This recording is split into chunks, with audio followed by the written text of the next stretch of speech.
selain di level eksekutif ada juga penolakan misalnya dari legislatif. Salah satunya disuarakan oleh anggota DPR kita, dan kita sudah punya kutipannya seperti berikut ini. Saya merekomendasikan di rapat paripurna ini mendukung Presiden Prabowo. Pertama, menunda atau bahkan membatalkan rencana kenaikan PPN 12% sesuai dengan amanat pasal 7 ayat 3 dan ayat 2 Undang-Undang Nomor 7 Tahun 2021. Nah, ini menarik nih, disampaikan dalam rapat paripurna DPR. Makanya pertanyaan saya, masih ada kemungkinan dong, artinya nggak jadi nih 12% untuk PPN keseluruhan. Kalau kita lihat yang tadi kembali ke pasal 7, Bu Rike Diah Pitaloka juga merefer ke sana gitu ya. Memang ada dibilang bahwa tarif PPN-nya bisa diubah dengan range 5 sampai 15% tadi pakai peraturan pemerintah. Dari 5% sampai 15%. Oke.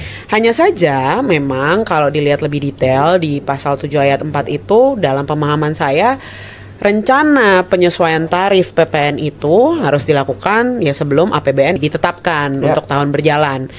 Setahu saya APBN itu kan memang per Agustus ya. Betul. Ya, yang pakai pidato presiden segala macamnya. Jadi untuk periode sampai 1/2025 unlikely Bang menurutku. Gitu. Karena udah lewat periode penyesuaian APBN itu gitu. Ya. Sehingga kembalilah kita ke ketentuan 7 ayat 1-nya bahwa 12% itu berlaku 1 Januari. Cara lainnya untuk menunda itu ya mengganti undang-undangnya. Undang-undang 2021 direvisi tadi. Iya. Yang kita pengen tahu Mbak Desi, sebenarnya apa latar belakang undang-undang HPP ini? Seperti apa aturan sebelumnya sebelum katakanlah ada HPP ini? Karena HPP ini baru 2021. Oke, jadi kalau dari segi latar belakang ya mungkin salah satunya tadi adalah bahwa ingin menaikkan pendapatan negara, tapi sebenarnya undang-undang HPP ini kan omnibus law di bidang perpajakan. Jadi sesungguhnya tidak hanya mengenai PPN yang diatur dalam undang-undang HPP, tapi juga ketentuan-ketentuan yang sudah ada di berbagai undang-undang perpajakan lainnya seperti ketentuan umum mengenai perpajakan, pajak penghasilan, PBB gitu ya. Itu semua dalam satu framework UU HPP 2021. Omnibus pajak lah ini ya. Betul. Jadi selain memang untuk menaikkan pendapatan negara ya ingin restrukturisasi, perbaikan dari sistem perpajakan, makanya diatur semuanya jebret langsung dalam satu omnibus law ini gitu. Kebetulan salah satunya adalah pengaturan mengenai PPN dan di dalamnya ada pengaturan mengenai kenaikan tarif PPN. Sehingga kenaikan tarif yang di PPN itu sebenarnya dia adalah bagian dari UU PPN yang pada awalnya keluar tahun 83 gitu. 83. Undang-undang terakhir soal PPN berarti 83. Awalnya 83, ya. Sebelum tahun 2021. 83 ada perubahan kalau nggak salah tahun 94, 2000, satu lagi 2009, baru 2021. Terakhir sebenarnya kena juga dari di Perpu Cipta Kerja. Ada perubahan juga dari Perpu Cipta Kerja terhadap UU PPN ini. Gitu. Tapi sejumlah perubahan itu tidak ada yang mengubah besaran PPN selain yang terakhir 2021 ini ya? Ya, jadi perubahan si PPN yang menjadi 11% di tahun 2022 terus menjadi 12% di nanti tahun 2025 ya rencananya, itu adanya karena si undang-undang HPP ini. Dan setelah undang-undang HPP keluar tidak ada undang-undang lain yang mengubah besaran tersebut gitu. Oke. Dan kalau nggak salah juga di undang-undang PPN tahun 83 itu besaran PPN-nya 10%. Iya. 10% dan baru naik di tahun 2022 kemarin atas dasar undang-undang HPP itu jadi 11%. Betul. Nah, pertanyaan berikutnya adalah kenapa? Maksud gua apakah benar disebut persis tanggal dalam undang-undang itu harus naik di 2025 termasuk juga ketika kenaikan ke 11% itu? Ya, jadi secara tegas disebutkan di pasal 7 dari UU HPP-nya yang sebenarnya bagian dari UU PPN-nya gitu ya, PPN dan PPNBM itu akan ada kenaikan tarif PPN per tanggal 1 April 2022 menjadi 11%. Ketika itu dan itu sudah kita alami. Sudah berjalan gitu ya. berjalan. Dan nanti per tanggal 1 Januari menjadi 12%. Walaupun memang di dalam kerangkanya ketentuan tersebut bisa dilihat di ayat 3-nya bahwa tarif PPN itu sebenarnya bisa diubah dengan rentang 5-15%, dan untuk mengubah itu diperlukan adanya pengaturan di peraturan pemerintah. Cuman yang perlu di-highlight adalah pengaturan di peraturan pemerintah itu harus diajukan dulu ke DPR, dan diajukannya pas lagi penyusunan APBN. Oke, harus bersamaan berarti ya. Dalam proses penyusunan APBN itu, karena kan memang kaitannya ke pemasukan negara kan. Iya. Gitu. Ini ada yang unik Bang Jimmy, artinya dari tahun 83 ketika PPN 10%, kemudian baru naik di 2022 jadi 11, 2022 ke 2024 itu rentang waktunya dikit, sementara dari 83 ke 2021 rentang waktunya panjang. Apa yang terjadi Bang Jimmy? Ya tentunya tadi ya untuk meningkatkan pendapatan negara ya salah satunya. Kedua, pemerintah tidak ingin bergantung pada utang luar negeri yang semakin menumpuk itu Mas Vito. Apalagi sekarang ini kan Indonesia sedang menuju Indonesia Emas ya. Kalau kita tahu 2045 gitu ya. Di samping itu juga pendapatan dari pajak ini juga akan membiayai program-program pemerintah yang saat ini gitu, yang terbilang ya cukup besar ya. Ada ya salah satunya misalkan ya makan siang gratis tadi. Salah satu program unggulan Presiden Prabowo saat ini berjalan tuh sepertinya, dan pemerintah butuh dana, makanya kemudian bagian dari. Tapi kan kalau dikaitkan dengan itu sebenarnya ketika disusun 2021 kan belum ada rencana makan siang gratis sebenarnya. Tapi intinya mungkin emang pemerintah memang butuh pemasukan lebih mungkin, pembiayaan. Kalau boleh nambahin, kalau kita lihat dari frameworknya, time frame-nya, itu keluarkan memang di 2021.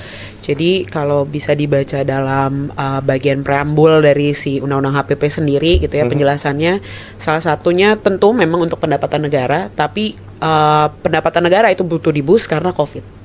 Jadi down banget 2020, 2021 ini keluar tuh Oktober 2021. Jadi udah mulai kayak ya 2022 kan 2022 kita udah mulai agak naik lagi gitu kan. Tapi untuk ngebus itu kita pakai di situ ya untuk mengebus pendapatan tadi, pendapatan negara. Rencana ini sendiri kan dapat banyak kritik lah, tapi menarik untuk kita lihat seperti apa komen dari netizen terkait rencana ini. Silakan dibaca Mbak Siska. Oh, ini yang menarik tuh Bang. Saran naik pajaknya buat yang 58% aja. Itu konteksnya 58% yang milih Prabowo doang ya. Jadi ini menolak sebenarnya. Jadi yang milih Prabowo ya udah dia yang dikenakan pajak PPN 12%. Iya. Selektif. Jadi yang jangan semua lu kenain gitu, yang milih lu aja yang kenain. Enggak bisa gitu juga. Aturan hukum kan berlaku untuk semua. Silakan Mbak Desi dibaca sisanya Mbak Desi. Oke, demi buat bayar tunjangan anggota DPR, demi proyek IKN yang mangkrak, demi nambah duit buat dikorupsi pejabat, nggak ada tuh demi kesejahteraan rakyatnya. Ini alasan dibalik kenaikan tadi ya, buat pembiayaan pemerintah, meningkatkan pendapatan, demi ini, tapi tidak ada yang demi kesejahteraan rakyatnya menurut si Holy Moly. Yang berikutnya Mbak Des. Untungnya di pejabat, ruginya di rakyat. Nah, sama juga nih. Ini sama aja intinya, menguntungkan diri sendiri konteksnya kritik ini ya. Iya. Kemudian yang terakhir Mbak Siska di bawah, paling bawah. Ya, jika pengelolaannya baik dan penggunaannya tepat, nggak masalah sih kalau nggak semua masyarakat kena PPN kok, kata dia. Nah, ini yang terakhir ini masih masih debatable. Iya, masih in the middle, dia masih agak setuju. Atau juga demi kebaikan kan, itu intinya. Banyak kritik tapi tetap aja masih ada yang memaklumi rencana kenaikan ini. Tapi Bang Jimmy, sebenarnya seperti apa sih hitungannya dampak kenaikan PPN 12% ini? Terakhir di update itu ya, ada pertemuan antara pimpinan Komisi 11 DPR ya ke Istana Presiden bertemu Prabowo Subianto.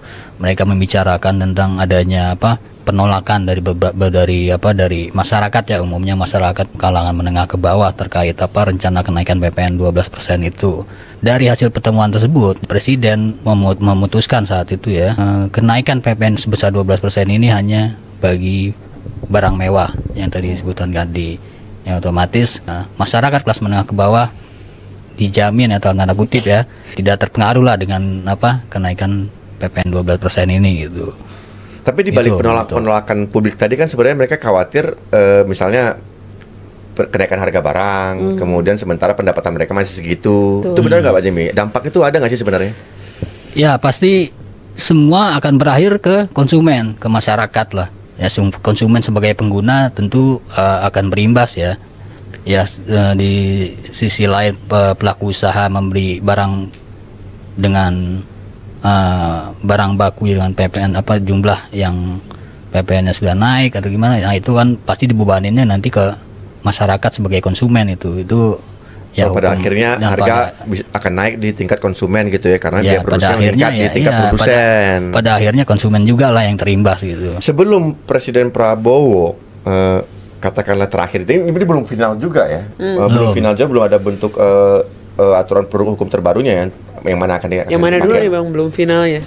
Terkait rencana kenaikan ini. Harusnya udah final. Harusnya udah final kan? Iya, kalau di undang-undangnya 1/2025. Bahwa ada polemik Amanat ternyata ya. akan dikenakan ke barang mewah aja. Nah itu menurutku satu hal yang menarik gitu ya. Kemarin keluar wacana selektif, ya kita patut apresiasi bahwa pemerintah mendengarkan suara keluhan tadi ya. dari rakyat gitu. Makanya dicari jalan tengah selektif. Tapi sebenarnya kalau ngelihat dari undang-undang PPN sendiri gitu ya, pada dasarnya PPN itu dia berlaku untuk berbagai jenis kegiatan. Jadi kita sebutnya objek pajak. Ya. Ada misalnya penyerahan barang kena pajak yang di Indonesia gitu ya, dari pengusaha ke konsumen gitu. Makanya memang seolah-olah, bukan seolah-olah, konsumen yang dapat kalau di struk PPN 12% atau PPN 11% gitu kan. Nah, cuman bahwa pemberlakuan PPN itu akhirnya selektif hanya ke barang mewah juga harus hati-hati sih menurutku ngelihatnya, karena memang jadi tadi salah satu kegiatan atau tindakan yang dikenain PPN penyerahan barang kena pajak. Berarti kita harus lihat cakupan barang kena pajaknya apa. Di undang-undangnya sendiri itu dia udah ngasih tahu mana aja yang termasuk barang kena pajak, mana yang tidak termasuk barang kena pajak. Nah, yang tidak termasuk barang kena pajak itu rata-rata adalah barang-barang yang masuk dalam objek pajak retribusi daerah gitu ya. Jasa perhotelan, makan minuman di perhotelan yang kayak gitu-gitu gitu, sama jasa keagamaan. Di situ tidak disebutkan mengenai barang mewah. Itu satu. Terus yang kedua, dalam rezim pemberlakuan PPN ini memang dia ada sistemnya PPN-nya terutang tapi tidak dipungut. Dengan kata lain memang tidak harus dibayar dari konsumennya gitu ya. Nah, itu ada beberapa jenis barang-barangnya lagi tuh yang hitungannya pengecualian lah. Tidak spesifik disebutkan selektif barang mewah. Ditambah sebenarnya pajak untuk barang mewah itu sendiri udah ada PPNBM. Benar. Nah, itu konteks saya tadi angkat itu adalah bahwa pemerintah sendiri belum satu nih suaranya. Nah, seperti apa Bang Jimmy peta katakanlah perbedaan pendapat di antara para pejabat kita? Ya, sempat terjadi perbedaan pendapat ya antara Menko Perekonomian Erlangga Hartarto dengan Ketua Dewan Energi Nasional Luhut Binsar Panjaitan ya, di mana Erlangga Hartarto menyatakan kebijakan menaikkan tarif PPN 12% ini tetap berlaku mulai awal Januari 2025 karena pemerintah tidak boleh mengangkangi ya undang-undang yang sudah mengamanatkan hal tersebut gitu. Sedangkan Luhut Binsar sendiri menyatakan bahwa ya saat ini ya belum waktunya buat menaikkan PPN sebesar 12%. Malah Luhut sempat menyatakan kalau pemerintah saat ini harus memberikan stimulus dulu kepada masyarakat menengah ke bawah baru sebelum memberlakukan kebijakan tersebut. Tapi terkait dengan ini sebenarnya ada ya lucu ya, kayak ketawa dulu dong kalau lucu. Gimana lucunya Mbak? 12% ini bukan yang baru bulan lalu disampaikan gitu. Dari Oktober 2021 UHPP keluar, kita udah tahu per 1 April 2022 dan jadi 11 per 1 Januari jadi 12%. Saya sih bersama rakyat bahwa saya tidak ingin itu ada gitu. Cuman bahwa ributnya baru sekarang. Ya selalu gitu Indonesia. Andai ributnya dari awal HPP keluar atau dari 11% naik, mungkin masih bisa uji materi, gitu. Mungkin masih bisa revisi.